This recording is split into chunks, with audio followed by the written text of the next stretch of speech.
मंगलम भगवान वीरो मंगलम गौतम प्रभु मंगलम स्थूलिभद्राद्या जैन धर्मोस्तु मंगलम अंगूठे मृदवसे लब्धितणा भंडार श्री गुरु गौतम समरिये वांछित फलदातार। पूज्यपाद देवेंद्र सूरी महाराजा विरचित यह भाष्यत्रयम ग्रंथ और जिसमें तीसरा भाष्य है पच्चखाण भाष्य। 10 पच्चखाण 24 आहार दुविस गार दुरुत्ता 10 विगई 30 विगई गय दुह भंगा 6 शुद्धि फलम। अर्थात इस ग्रंथ में 9 द्वार अर्थात 9 चैप्टर कहेंगे मुख्य, और उनके उत्तर भेद 90 होंगे।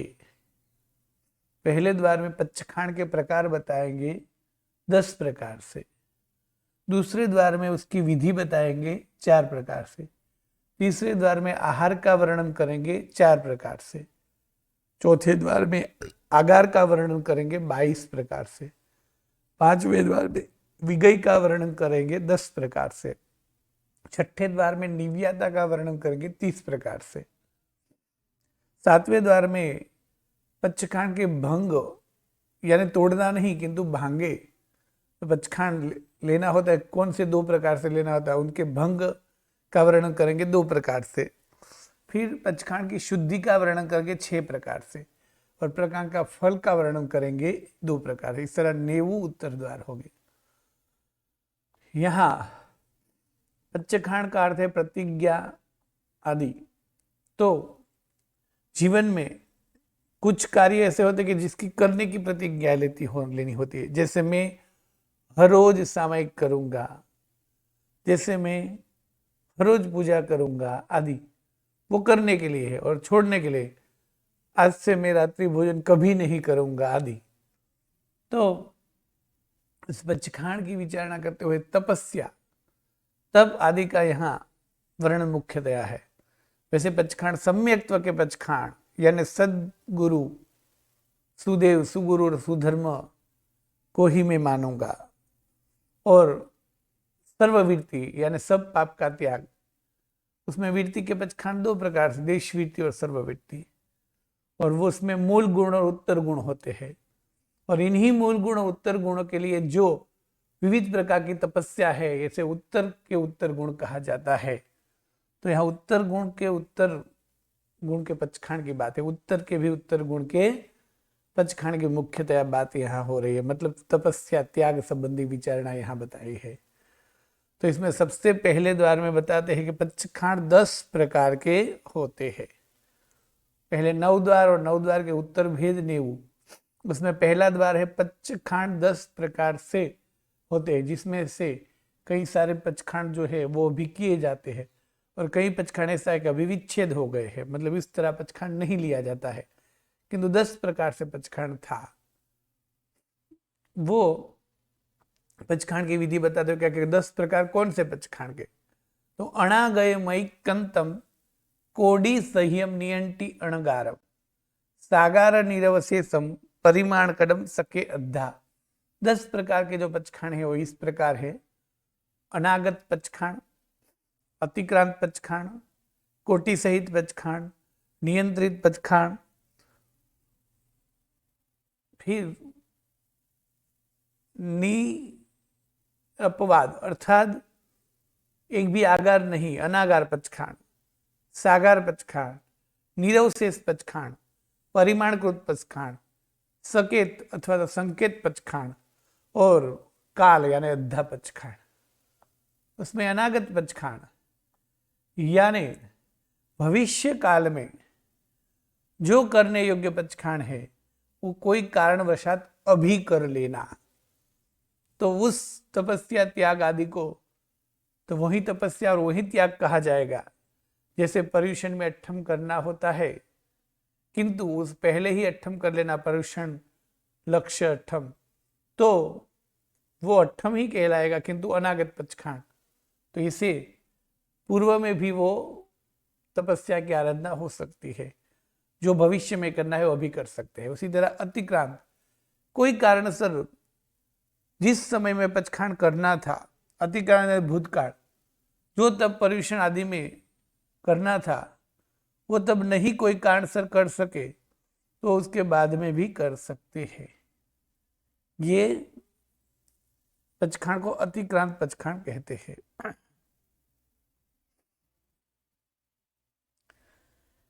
ये जो है वो दोनों पचखाण विशेषतः मुनि आदि को होते हैं, किंतु श्रावक श्राविकों भी हो सकते हैं। पर अनागत और अतिक्रांत में, अनागत में तो पहले कर ही सकते, किंतु अतिक्रांत में जब तक हो सके तब तक उसी समय में वो पचखाण कर लेना चाहिए।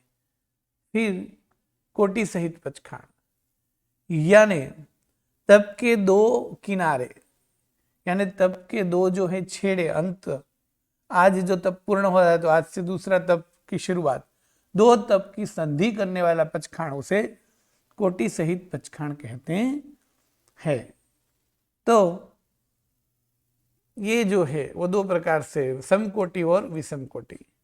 चौथा है नियंत्रित पचखाण, यानी निश्चित, निश्चय पूर्वक पचखाण, यानी कैसी भी विकट परिस्थिति हो, कुछ भी क्यों न हो जाए, चाहे कोई भी बीमारी आदि क्यों न आ जाए, किंतु कुछ अमुक समय पे अमुक पचखाण, अमुक तपस्या करना ही करना, उस पचखाण को बोलेंगे नियंत्रित पचखाण। यह पचखाण का अभी अभाव है। वो जिन कल्पी आदि जब कल्प चल रहा था तब 14 पूर्वधर मुनि आदि, प्रथम संगण वाले आदि तब होता था, परंतु अब जिन कल्प का भी विच्छेद है एवं यह पचखाण का भी विच्छेद है। सामान्य से जिन कल्प के नियम विशिष्ट और अलग प्रकार के होते हैं, तो ऐसा कह सकते टूंक में कि जिस तरह भगवान चारित्र का पालन करे उस प्रकार पालन करना कठिन से कठिन, जो आचार भगवान का है वही आचार का पालन करना वो, किंतु अभी हमें भगवान ने जैसा आचार पालन किया वैसा नहीं, किंतु भगवान ने जैसे कहा वैसे करने का होता है, क्योंकि संग्रहण बल आदि कम है। तो नियंत्रित पचखाण अभी छूट नहीं है। अनागार पचखाण, यानी एक भी आगार नहीं, अपवाद नहीं।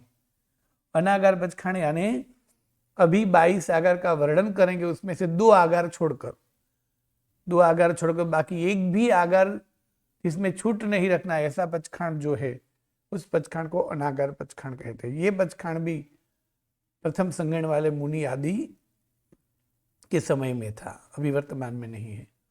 सागार पचखाण, यानी आगे के द्वार में 22 प्रकार की छूट देंगे कि यह छूट जो है इस तरह से है, और सभी पचखाण में 22 में से किसी में 4, किसी में 5, किसी में 7, किसी में 8, किसी में 9, इस तरह अपवाद है। तो उन सब अपवादों के छूट के साथ पचखाण लेना, उसे कहेंगे सागार पचखाण। और हमारे सभी पचखाण सागार होते हैं। निरवशेष पचखाण, निरवशेष पचखाण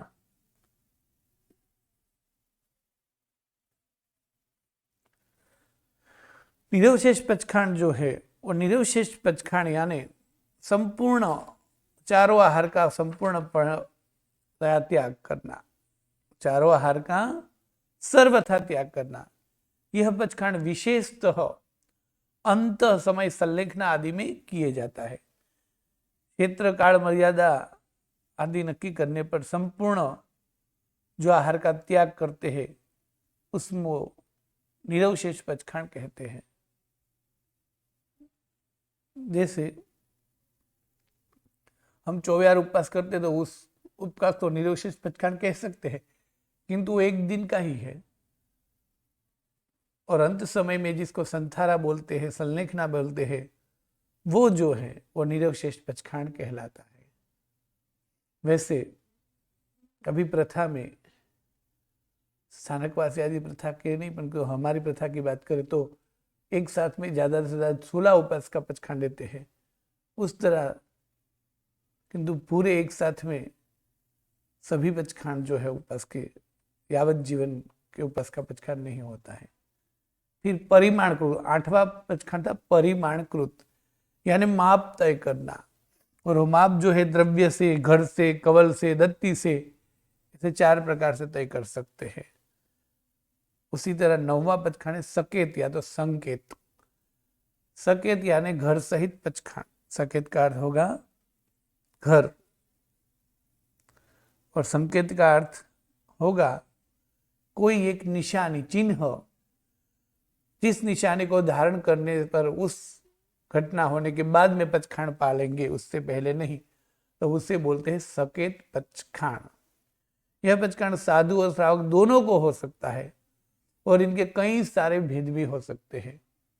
किसी गृहस्थ ने, उदाहरण के तौर पे बोलते हैं, किसी गृहस्थ ने पोरसी का पचखान किया और वो घर पर गया, परंतु पचखान का समय पूर्ण, मतलब पचखान आ गया है, फिर भी अभी भोजन तैयार नहीं हुआ है। अब समझो कि नवकारसी जो है, अब इस उदाहरण के तौर पे देखिए 7 बजे सूर्योदय है। अब नवकारसी का पचखान जो है वो 7:48 पर नवकारसी आ जाएगी। मतलब नवकारसी का पचखान जिसने लिया है वो 7 बजे सूर्योदय होता है, तो 7:48 पर वो उसके बाद में वो खा सकेगा। जिसने पोरसी का पचखान लिया हो 1 प्रहर तक, समझो कि पोरसी 10 बजे आती हो, तो 10 बजे के बाद वो खाएगा पिएगा। किंतु साढ़े पोरसी जो है 11:30 बजे आती है। अब जिस श्रावक ने पोरसी का पचखान किया वो घर पे गया और घर पे जाकर पोरसी का पचखान आ गया है, किंतु अभी रसोई नहीं हुई है, 10, 15, 25 मिनट अभी लग सकते हैं, तो साढ़े पोरसी तो 11:30 बजे जाएगी। 11:30 बजे तक तो उसको राह देखना नहीं, तो 15-20 मिनट के लिए वो कौन सा पचखान लेगा, तो क्या सकेत या तो धारणा आदि पचखान लेगा। धारणा जो है वो सकेत में ही समाविष्ट हो जाता है। तो वह अलग अलग रूप से कि जब तक ये नहीं होगा तब तक मेरा पचखान, मतलब ये होगा उसके बाद मैं खाऊंगा, ऐसे कई सारे निशानियों को धारण कर सकता है, उसे सकेत पचखान बोलते हैं। और सकेत पचखान के 8 जो है वो 8 प्रकार प्रसिद्ध थे तब। अभी सबसे ज्यादा प्रसिद्ध है मुट्ठी सेम पचखान, और यह पचखान हम सभी पचखान में लेते हैं। मुट्ठी सेम पचखान सभी में आता है, नवकारसी हो, पोरसी हो, 60 पोरसी, सभी में मुट्ठी सेम बोला जाता है। तो ऐसे 10 प्रकार की निशानियां थी, अरे 8 प्रकार की।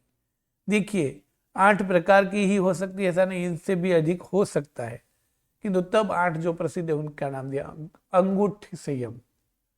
मतलब ऐसे भी पचखान कर सकते हैं, अंगूठ संयम। जब तक मुट्ठी में अंगूठा डालकर अलग न करूं तब तक मैं आहार का त्याग। समझो कि वो घर पे गया तो अभी 10-15 मिनट लगेगी, तो पोरसी का पचखान लिया तो पोरसी का पचखान आ गया तो पचखान पुनः होगा। 60 पोरसी तक जाना नहीं है, अभी 15 मिनट के बाद में उनको खाना मिलने वाला है, तो वो बोलेगा कि 15 मिनट तक मैं अंगूठी से, मतलब ये अंगूठा जो है उसको ऐसे मुट्ठी में डालकर मुट्ठी न वालूं, तब तक मैं आहार का त्याग करता हूं। जब तक मुट्ठी में अंगूठा डालकर अलग न करूं, मतलब ऐसे एक बार मुट्ठी डालकर मुट्ठी में अंगूठा डालकर ऐसे न करूं, तब तक मुझे आहार का त्याग। इस प्रकार की धारणा को मुट्ठी में से अंगूठा अलग करने पर ही जो मुंह में कुछ भी डाल सकते हैं उसको अंगूठी संयम पचखान कहते हैं, अंगूठी संयम सकेत पचखान कहते हैं। यानी उसका निश्चय हुआ कि ऐसे में अंगूठा मुट्ठी में डालकर फिर छूटा न करूं तब तक मैं खाना नहीं खाऊंगा।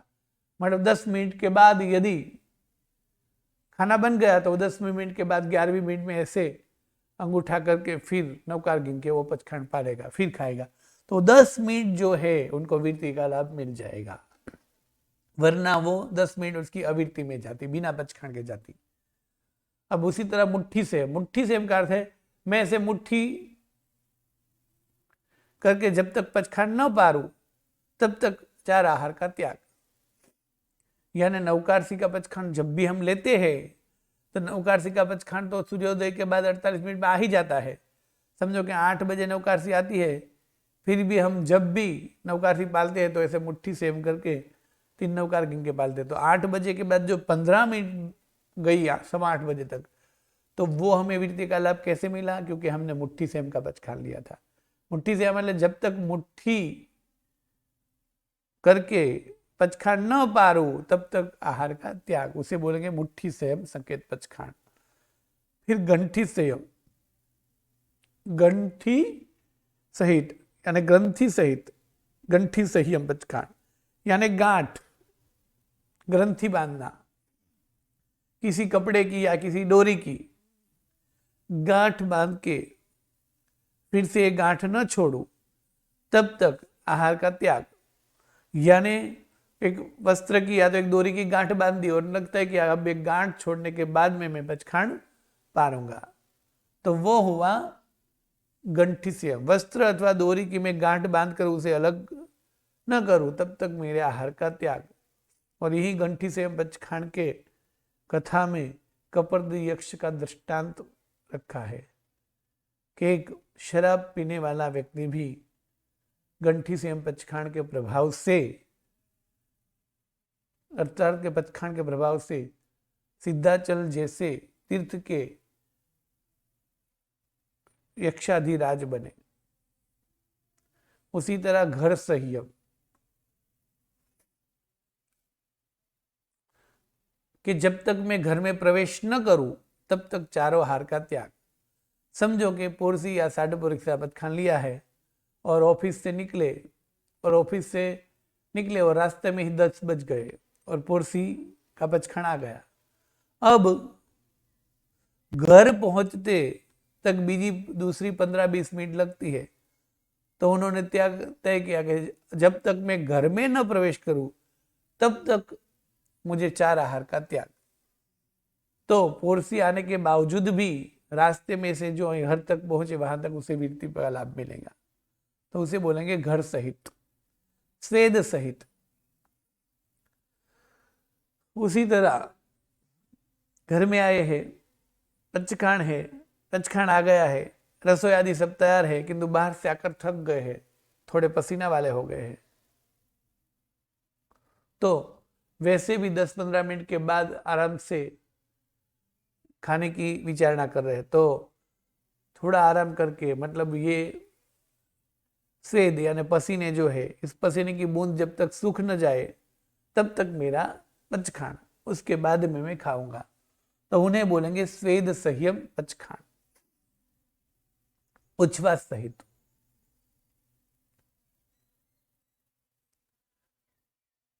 यानी बाहर से आए,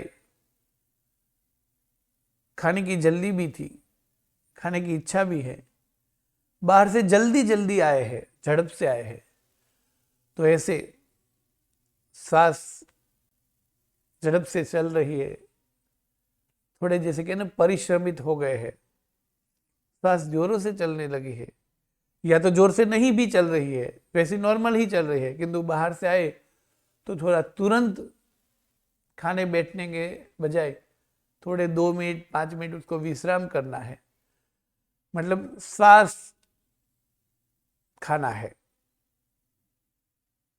सांस लेना है। सांस लेने का अर्थ यहां होगा थोड़ा आराम करना है। और इसीलिए हम, कोई व्यक्ति जब घर में प्रवेश करता है तुरंत फरियाद या तुरंत कोई बात करती है तो सब घर के लोग बोले उसको सांस तो लेने दो, सांस तो लेने दो, तो सांस तो ले ही रहा होता है, किंतु सांस लेने दो का मतलब थोड़ी देर बाहर से आए हैं, उनके श्वास जो है वो चलने के कारण, दौड़ने के कारण शायद जल्दी जल्दी नॉर्मल उनके सांस होने दो, 5-10 मिनट ऐसे आराम करने दो, 5-7 मिनट, फिर बाद में उनके बात करना। तो उच्छ्वास सहित, अर्थात घर में आए या तो कहीं भी गए, अब चीज बनने में आदि कुछ में देर है और पचखान पारना जो है तो वृत्ति मिल जाए इस भाव से, जब तक 5-10-15 श्वासोश्वास न हो जाए तब तक 4 आहार का त्याग, तो वो है उच्छ्वास सहित पचखान। स्तिबुक 1 मिनट।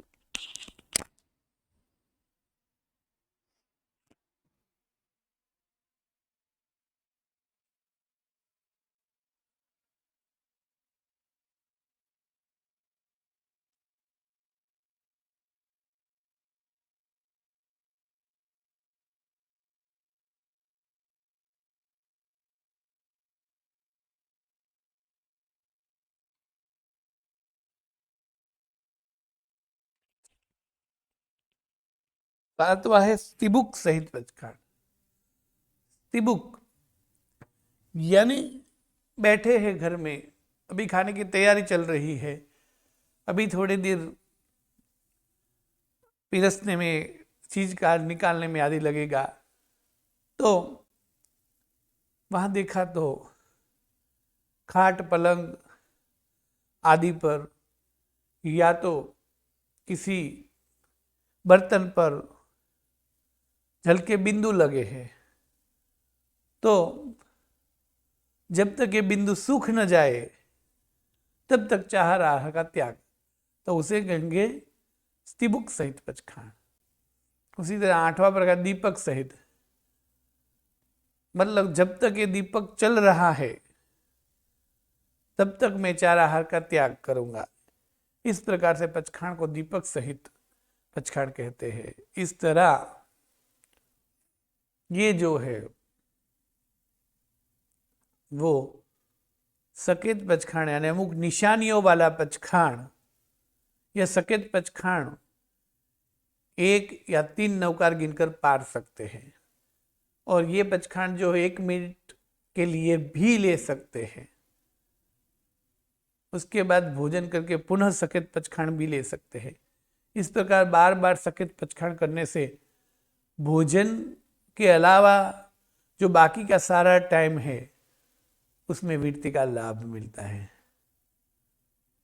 प्रतिदिन एकाशना करने वाले को इस सकेत पचखाण से महीने में 29 उपवास का, और रोज बियाशना करने वाले को ये सकेत पचखाण, हम सकेत पचखाण हर रोज करते ही है, मुट्ठी सीएम आदि करने वाले को 28 उपवास का लाभ मिलता है।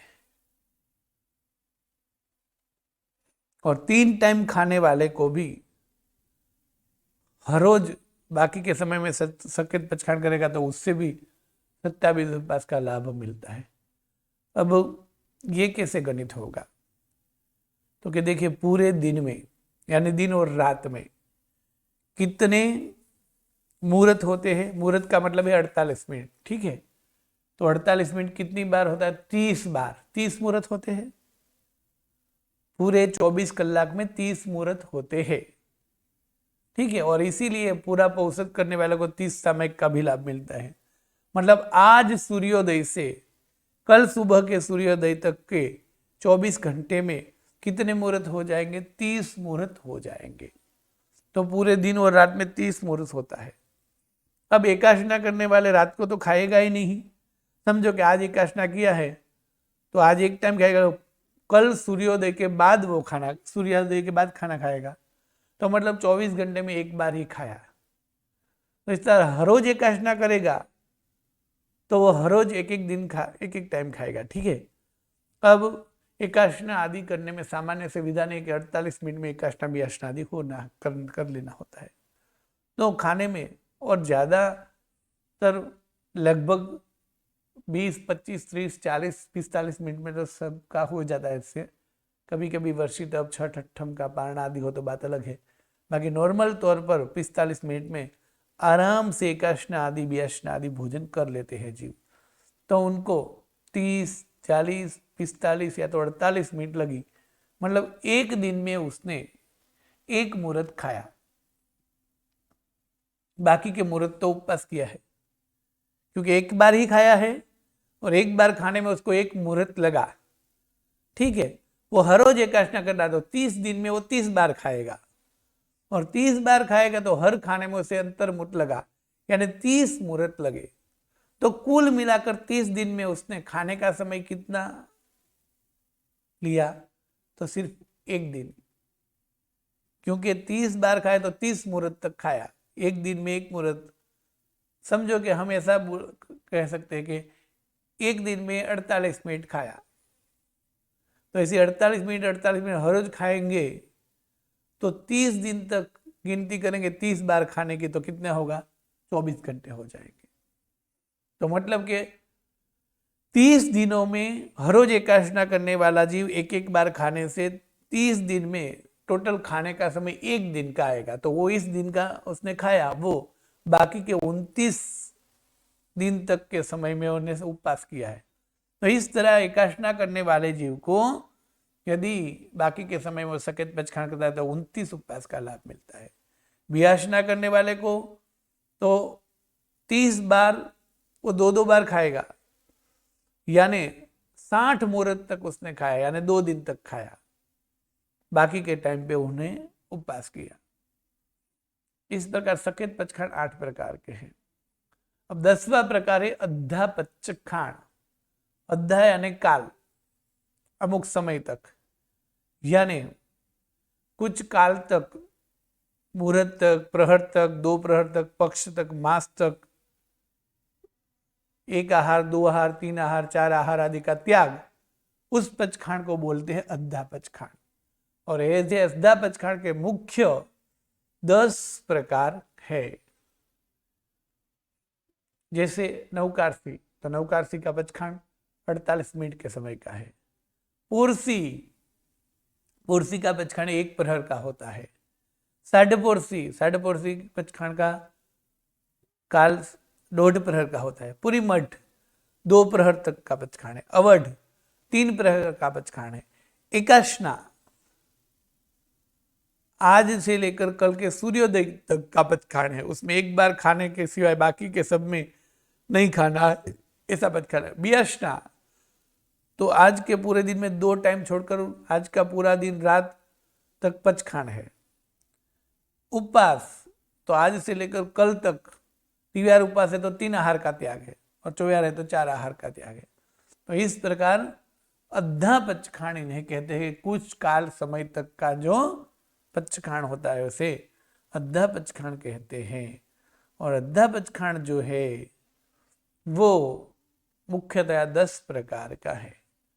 और विशेषतः ही अद्धा पचखान यानी तपस्या, नवकारसी, पुरसी, साढ़पुरसी, पुरीमड्ढ, अवड्ढ, बियाशनु, एकाशनु, नीवी, आम्बिल, एकलठाणु, 4 उपवास, 3 उपवास, इन्हीं सब की बात यहाँ मुख्यतया बताई है। उसी तरह मुट्ठी संयम यानी अभिग्रह आदि पचखान आदि।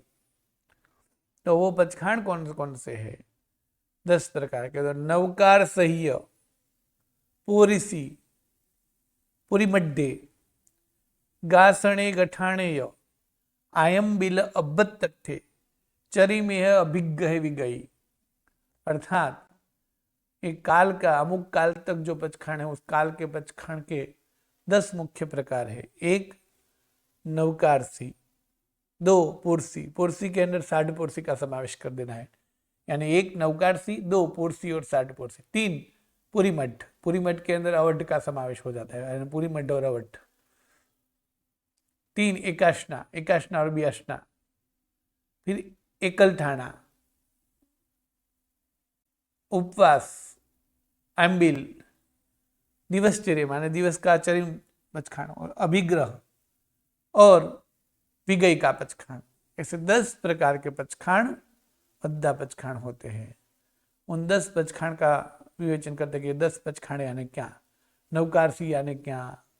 तो 10 प्रकार के कुछ काल के लिए जो पचखान होते हैं वो पचखान को अद्धा पचखान कहा जाता है। और अद्धा पचखान कितने पर? 10। 1 नवकारसी यानी नवकार संयम पचखान। 2 पोरसी, पोरसी में साढ़पुरसी का भी समावेश करना है। 3 पुरीमड्ढ, पुरीमड्ढ में अवड्ढ का भी समावेश हो जाता है। एकासन, एकासन में एकासन और बियाशना का समावेश हो जाता है। एकलठाणु, आम्बिल और उपवास, उपवास में 3 और 4 दोनों हो जाते हैं। इस तरह 7 प्रकार की तपस्या एवं चरिम यानी दिवसचर्यम या तो भवचर्यम 2 प्रकार से, मतलब शाम रात के लिए जो पचखान लेते हैं वो सब 3 4 दुविहार, पाणहार आदि, उसको दिवसचर्य पचखान कहते हैं। अभिग्रह पचखान यानी विविध प्रकार के अभिग्रह, यानी मैं अभी ये नहीं करूँगा, वो सब अभिग्रह। तो वो भी कभी कभी 1 दिन के लिए, कभी 2 दिन के लिए, कभी 3 दिन के, कभी वर्ष के लिए, कभी 5 वर्ष के लिए, और कभी जीवन पर्यंत तक के समय के लिए होता है। जैसे अभिग्रह किया कि अब इस समय में, अभी जब फागण सुद 14 आ जाएगी, मगर फागण चौमासी के बाद 12 महीने 8 महीने तक मैं कोई भी भाजी पाला नहीं खाऊंगा, तो शेर कौन सा पचखाण हुआ? समय 8 महीने का पचखाण हुआ। उसी तरह विगई यानी विगई के त्याग का पचखाण। अब वो 10 पचखाण की विचारणा बताया। 10 पचखाण यानी क्या? तो पहले द्वार में क्या बताया? 10 प्रकार के पचखाण हैं। 10 प्रकार के पचखाण जो हैं वो कौन से हैं? तो कि 1 अनागत, 2 अतिक्रांत, 3 कोटि सेम। कोटि सेम में 2 विभाग, समकोटि ने विषमकोटि। नियंत्रित, अनागार, सागार, निरवशेष, परिमाणकृत। परिमाणकृत के 4 प्रकार, दत्ती, कवल, गृह और द्रव्य। सकेत, सकेत के 8 प्रकार।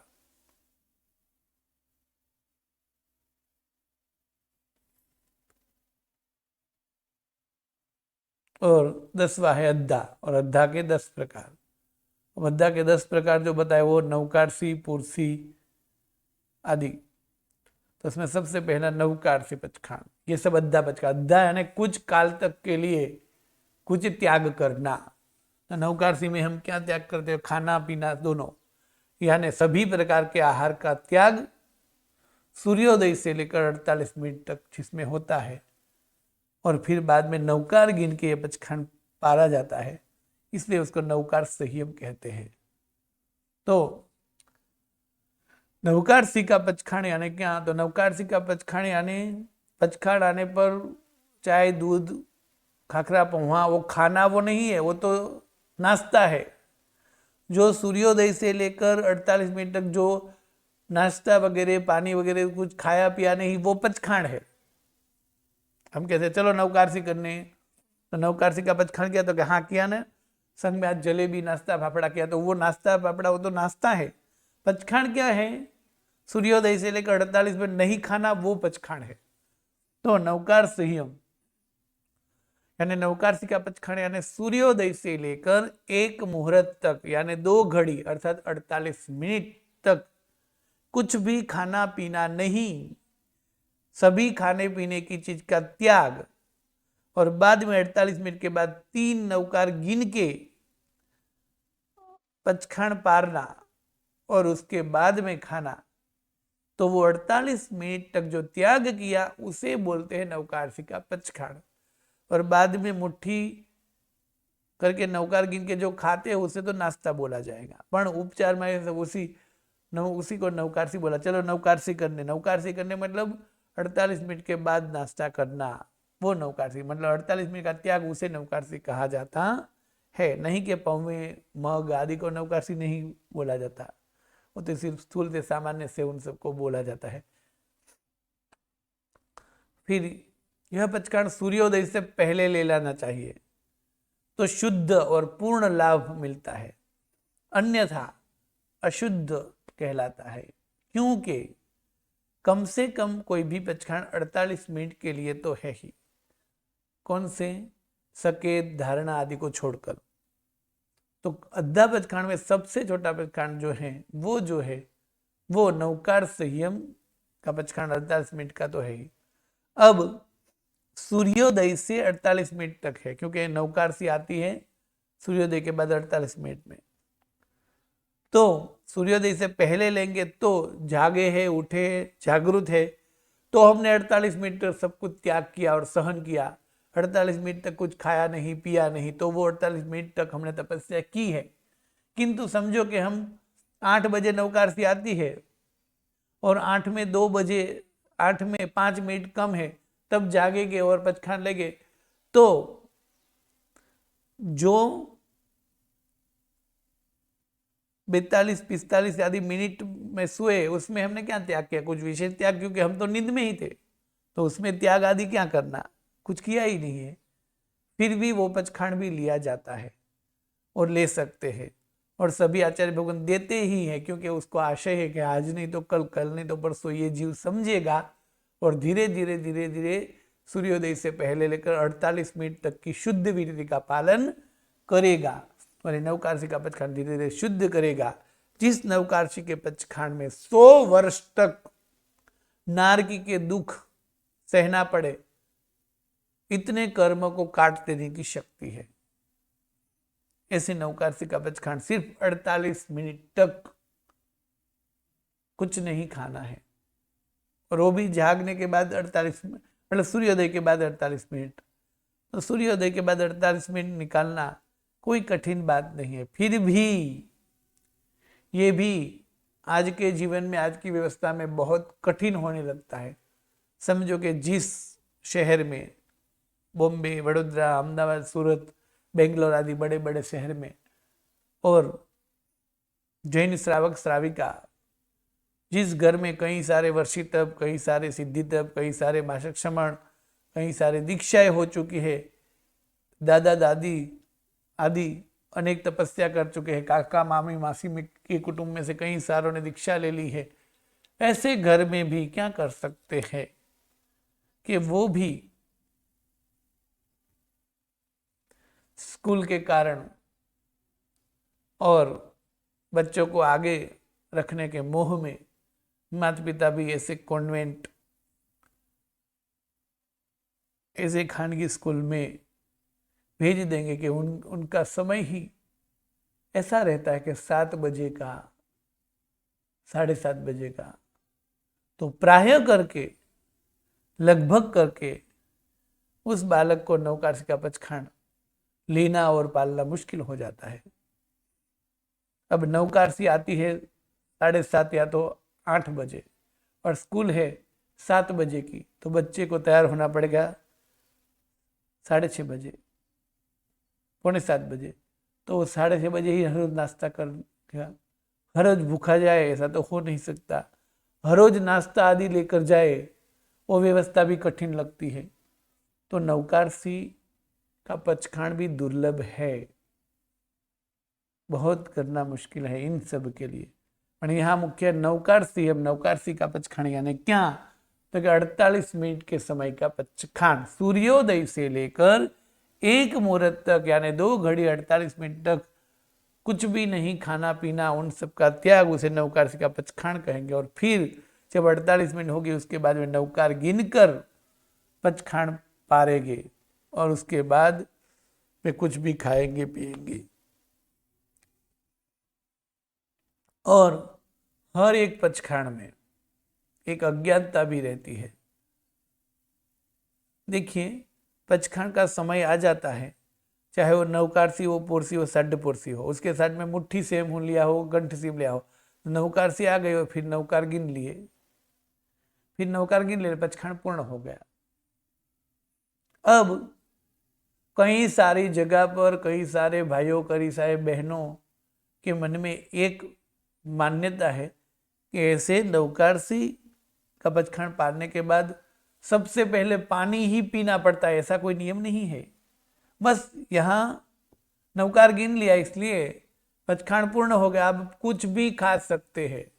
आपको पहले मिठाई खानी है, फरसाण खानी है, नाश्ता करना है, पोहा खाना है, राब पीनी है, मग पीने है, कुछ भी। किंतु कहीं सारी जगह पर जाते हैं ना, तो ऐसे नवकारसी का बचखान पारा तो हम बोलते हैं कि हाँ पार लिया। जैसे पर्यूषण में कहीं घर पर गए तो हाँ सर आप पार कर पा ले, मैंने कहा ठीक है पार लिया जैसे नवकार गिन, तो तुरंत वो हमारे सामने पानी का गिलास रख देते हैं, और पानी का गिलास रहने के पहले कुछ देते हैं, अभी ठहरो ठहरो पानी पी लो सर, पानी पी लो, बचखान पार लो।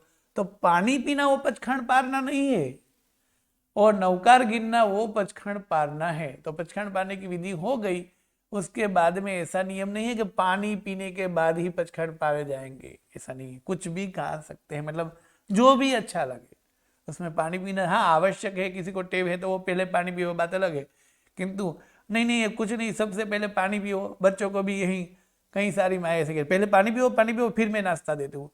तो पानी पीने की कोई विधि नहीं है, अर्थात बचखान पारने के बाद पानी ही पीना पड़ेगा ऐसा कोई नियम नहीं है। उसे अच्छा लगे और पहले पानी पिए वो बात अलग है। समझो कि कल का उपवास है,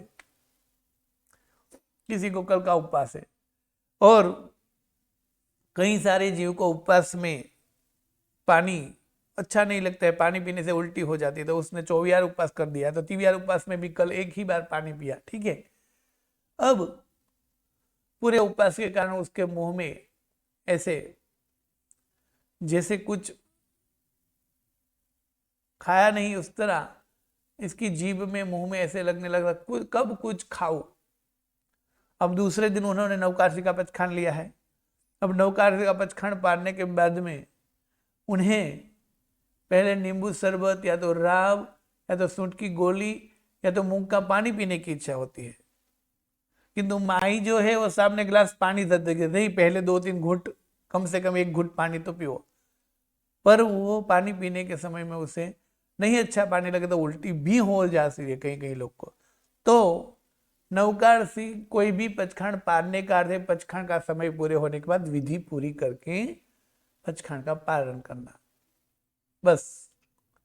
उसके बाद में 1 गिलास, आधा गिलास या तो 1 घूंट पानी पीना वो विधि नहीं है। अब दूसरा पचखान है पूर्सी। तो नवकार्षी 48 मिनट के काल का आधा पचखान है।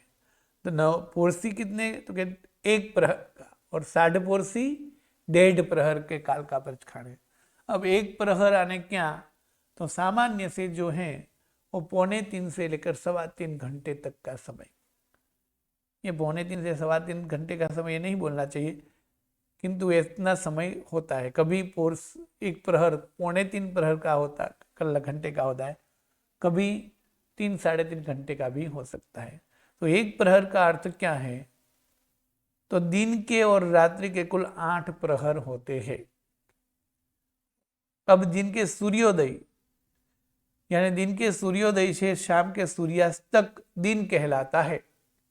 समझो कि आज 7 बजे सूर्योदय है और 7 बजे सूर्यास्त है, ठीक है। आज 7 बजे सूर्योदय है और शाम को 7 बजे सूर्यास्त है, तो कितने घंटे, 12 घंटे, तो दिन 12 घंटे का हुआ। अब सूर्यास्त कितने बजे है, 7 बजे।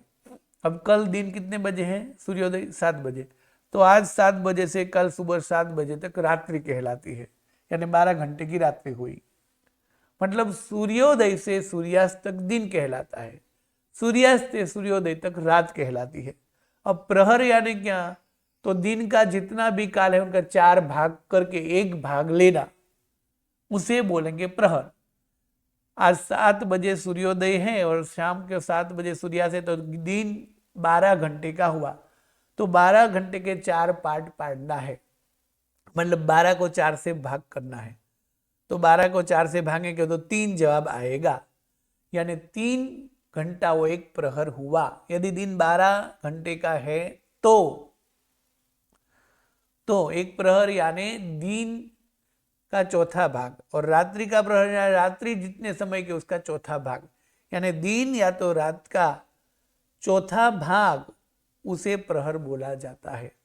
समझो कि अभी 6:30 बजे सूर्योदय है और 7:30 बजे सूर्यास्त है, तो 13 घंटे का दिन हुआ। तो दिन 13 घंटे का हुआ, तो 13 घंटे को 4 से भागना, तो 3 कलाक और 15 मिनट आएगा चौथा भाग। तो 1 प्रहर होगा 3 घंटे और 15 मिनट, यानी 3:15 बजेगा।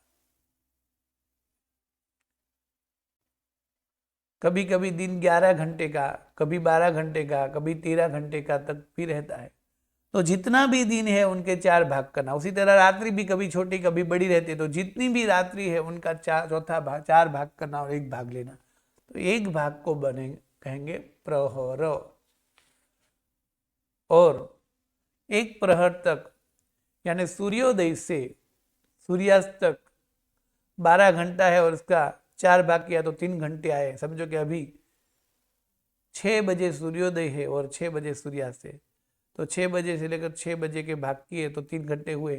तो पूर्सी का पचखान मतलब सूर्योदय से यानी सुबह के 6 बजे से 7, 8 और 9 3 घंटे तक खाने पीने का सभी का त्याग, उसे बोलेंगे पूर्सी का पचखान। और सूर्योदय 6 बजे हो रहा है और सूर्यास्त 7 बजे हो रहा है, तो 13 घंटे का दिन है, तो 1 प्रहर हुआ 3.25 घंटे का। तो 7, 8, 9 और 9:15 बजे पूर्सी आती है।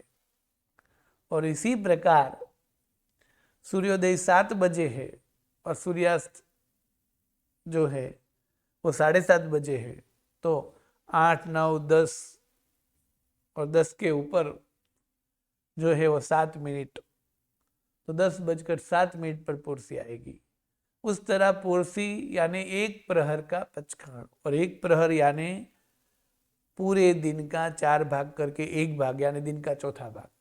उसी तरह रात्रि का प्रहर यानी पूरी रात्रि का 4 भाग करके एक भाग यानी रात्रि का चौथा भाग। और उस इतने पचखाणों से बोलेंगे पोरसी का पचखाण। उसी तरह 60 पोरसी यानी एक प्रहर पूरा और दूसरा प्रहर आधा, यानी एक प्रहर 3 घंटे का है तो 3 घंटा वो, और दूसरे प्रहर के 3 घंटे में से 1.5 घंटा, यानी प्रहर जो 3 घंटे का है तो 60 पोरसी का अर्थ होगा 3 घंटा प्लस दूसरा 1.5 घंटा, यानी 4.5 घंटे तक का पचखाण, उसे बोलेंगे पोरसी पचखाण। अब अभी तो घड़ी आदि है, तो घड़ी में देखकर हम कह देते हैं कि इतने बजे और पोरसी आ गई।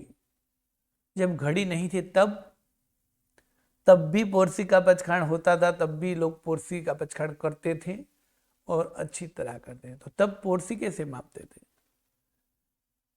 तो कि छांव के ऊपर से, छाया जो है ना, छाया के ऊपर से, जिनकी विचारणा आदि आगे की विचारणा कल के पाठ में करेंगे। प्रणाम।